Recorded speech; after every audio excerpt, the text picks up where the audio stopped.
Hello everyone, এই মাস একাডেমিতে তোমাদের সবাইকে স্বাগতম। আশা করি তোমরা সবাই ভালো আছো। গত ভিডিওতে প্রেজেন্ট কন্টিনিউয়াস টেন্স এবং পাস্ট কন্টিনিউয়াস টেন্স সম্পর্কে জেনেছিলাম, এর গঠন প্রণালী এবং কিভাবে টেন্স চিনবা। সেইভাবে আজকে প্রেজেন্ট পারফেক্ট টেন্স এবং পাস্ট পারফেক্ট টেন্স সম্পর্কে জানব। প্রেজেন্ট পারফেক্ট টেন্স এবং পাস্ট পারফেক্ট টেন্স। তো প্রথমে প্রেজেন্ট পারফেক্ট টেন্স কীভাবে চিনব তার উপায় হলো একটি সাবজেক্টের পরে অক্সিলারি ভার্ব হিসেবে হ্যাভ অথবা হ্যাজ, তারপরে V3 অর্থাৎ ভার্বের পাস্ট পার্টিসিপাল ফর্ম এবং সর্বশেষ অবজেক্ট। তো গত ভিডিওতে আমরা বলেছিলাম যে প্রতিটা সেন্টেন্সেই সাবজেক্ট এবং অবজেক্ট এই দুইটা কমন থাকবে।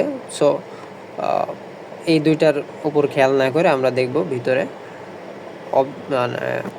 অক্সিলারি ভার্ব এবং ভার্বের কোন ফর্মে আছে। তো কোনো সেন্টেন্সে যদি দেখি যে হ্যাভ অথবা হ্যাজ আছে এবং তারপরেই ভার্বের পাস্ট পার্টিসিপাল ফর্ম আছে, তাহলে সেটি প্রেজেন্ট পারফেক্ট টেন্স। যেমন কিছু উদাহরণ আছে, I have done the work. এখানে আই হচ্ছে সাবজেক্ট, হ্যাভ অক্সিলারি ভার্ব, তারপরেই আছে ডু এর পাস্ট পার্টিসিপাল ফর্ম ডান এবং সর্বশেষ অবজেক্ট। তো এটি হলো প্রেজেন্ট পারফেক্ট টেন্স। এবং এরপরে আছে he has gone to school. He একটি subject, has auxiliary verb, go এর পাস্ট পার্টিসিপাল ফর্ম হচ্ছে গন এবং টু স্কুল হলো অবজেক্ট।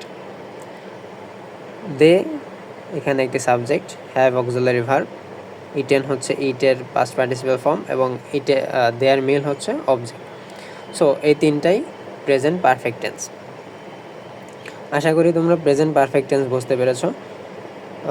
সর্বশেষ যদি বলি যে অক্সিলারি ভার্ব হ্যাভ হ্যাজ এবং পাস্ট পার্টিসিপাল ফর্ম থাকলে সেটি প্রেজেন্ট পারফেক্ট টেন্স। এরপর past perfect tense. Past perfect টেন্সের নিয়ম যদি দেখো, রুলে যদি দেখো, তাহলে দেখবা যে শুধু চেঞ্জ আছে একটা জায়গায়, সেটা হলো অক্সিলারি ভার্বে। প্রেজেন্ট পারফেক্ট টেন্সে হ্যাভ হ্যাজ আছে এবং পাস্ট পারফেক্ট টেন্সে হ্যাড আছে, বাকি সব সেম। কারণ কি, প্রেজেন্ট টেন্সে হ্যাভ এবং হ্যাজ বসে, আর পাস্টে আসলেই তার V2 অর্থাৎ পাস্ট ফর্মে চলে যায় হ্যাড। সো যদি এক্সাম্পলগুলো দেখি, I had done the work. I একটি সাবজেক্ট, দ্য ওয়ার্ক অবজেক্ট এবং অক্সিলারি ভার্ব হ্যাড এবং এর পরে আছে V3। সো এর পরের সেন্টেন্সে যদি দেখো তাহলে হ্যাড গন। এখানে হ্যাড অক্সিলারি ভার্ব, গন হচ্ছে গো এর পাস্ট পার্টিসিপাল ভার্ব। তো আমরা সহজেই বুঝতে পারবো এটি পাস্ট পারফেক্ট টেন্সে আছে।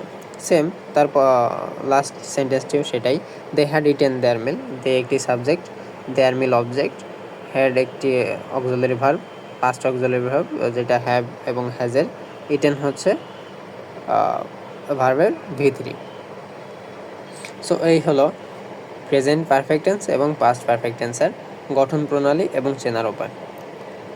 পরিশেষে যদি আমরা বলি প্রেজেন্ট পারফেক্ট টেন্সে চিনতে মানে কীভাবে আমরা চিনব সহজেই, একটা হ্যাভ অথবা হ্যাজ থাকবে আর তারপরেই থাকবে V3। আর পাস্ট পারফেক্ট টেন্সে হ্যাড থাকবে তারপরেই V3। আশা করি তোমরা প্রেজেন্ট পারফেক্ট টেন্স এবং পাস্ট পারফেক্ট টেন্স এবং এখন থেকে সহজেই চিনতে পারবে। সো ধন্যবাদ।